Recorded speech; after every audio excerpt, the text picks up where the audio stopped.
Today in our /nuclear revenge. The time my dad aided in committing a murder. Warning: graphic content described, read, or listened at your own discretion. This has recently come to my attention through a family gathering, but it happened over 20 years ago. I live in good old sunny Portugal, in the Algarve to be more precise, and in the summertime we do what we do best, which is spend entire days at the beach with our families. At the time I was 16 and my brother was 4, and we had a friendly neighbor family, which was basically our second family, and they had 2 daughters aged 12 and 6. Maria and Rita, not real names obviously. Now, from each other, and our parents were pretty much inseparable and would spend their own time together since my dad was a fisherman, still is, and the girl's dad was also fisherman. Our mothers would do what mothers do together and cook, gossip, and whatnot. I was only 1 year old when we moved to the neighborhood, and a few days later, the other family moved in, and since we were literally the very first people to move to that neighborhood, it was a brand spanking new community still with half the brand new houses for sale. My parents befriended them very quickly.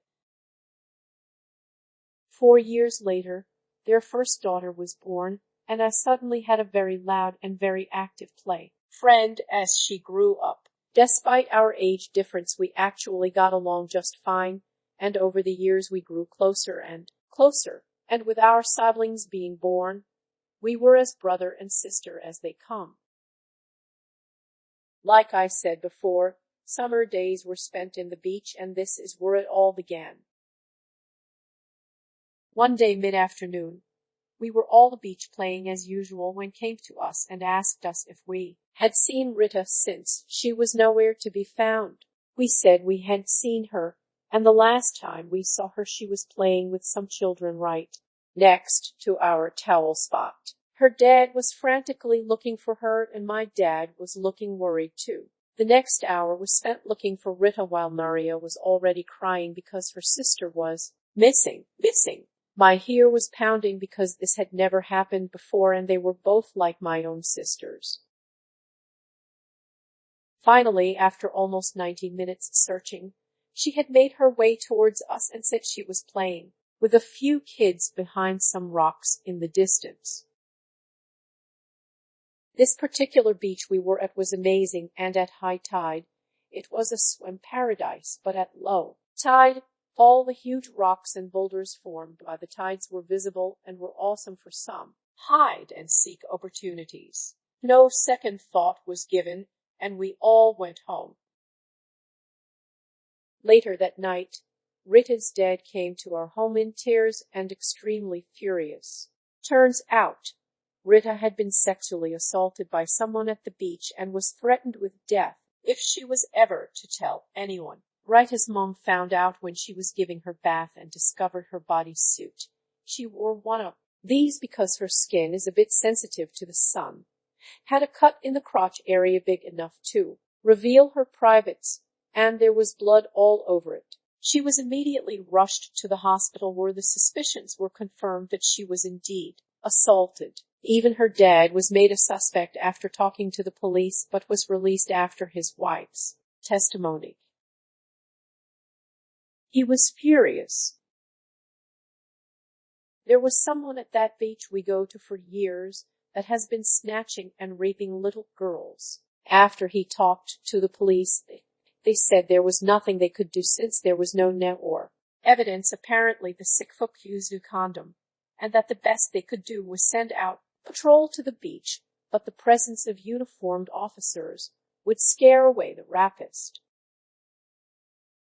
Days had passed, and the behavior of Rita changed immensely, and she started avoiding me and any other boys in the neighborhood. She would get extremely scared around adults, even to the point of peeing herself and crying uncontrollably. I didn't understand what was happening because during this whole ordeal, I was completely oblivious to what had happened to her I only found out 20 years later. I knew something was wrong since I had overheard both our moms crying over it, but I didn't know what it was. So both our dads started plotting revenge and to end that pervert's reign of terror. One night, as they were talking to each other about what they could do about it, Maria had sneaked out of her room and overheard everything. She approached them and said, "Is this about the man that hurt Rita?" "I can help." They both stared at her and told her to go to bed and forget what she heard. Maria insisted and said that she wanted the man that hurt her sister to just disappear. The next weekend, the three of them went to the beach without the knowledge of the rest of us and started exacting the revenge. Maria acted as bait, and despite being 11, she was barely any taller than Rita, so she could pass as a 6 or 7-year-old as she played near the rocks. It was low tide. Both dads watched her from afar. Hawks. Sure enough, 15 minutes later, there was someone beckoning at her from behind a rock, and as scared she was, she approached the person. Our dads saw this and ran towards her. What they saw sent shivers down their spines. In the short amount of time it took them to get there, Maria was already gagged and her bikini bottoms were down her ankles, and the pervert was ready to. He had a knife in his hand, which both our dads promptly took from him. They said he tried to make some excuses about how he found her like that, and he was going to help her, but those were literally his last words. Over the course of what they said felt like hours, but was less than 5 minutes, they proceeded to beat the shit out of him, gagged him, stabbed him in his junk, bashed his head against the rocks, over and over and over again until he was still.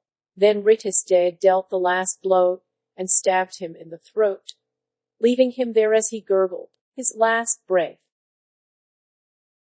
They left the beach and Maria was shaking, having almost experienced an assault like her sister. She started sobbing and crying in the car, but her dad managed to calm her down and assured her that her sister had been avenged. She didn't understand what had happened, but she was calm when they got home. She was made to promise never to tell a soul, and this was their secret. Until now.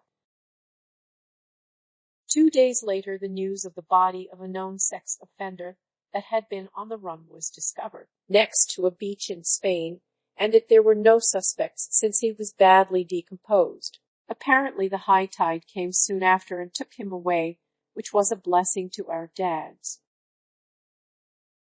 Rita still has nightmares to this day, but has had the fortune of marrying a wonderful man that helps and supports her, and Maria carried this secret up to this day when she shared the story along with our dads.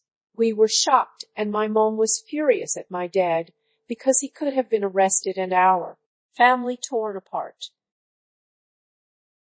Rita's mom started crying and begged her husband to tell her he was lying and that she couldn't believe her husband was a murderer. Maria intervened and says she was as much an accomplice as our dads. Rita was not present, as she was in the hospital delivering her first baby, and we all agreed never to tell her anything.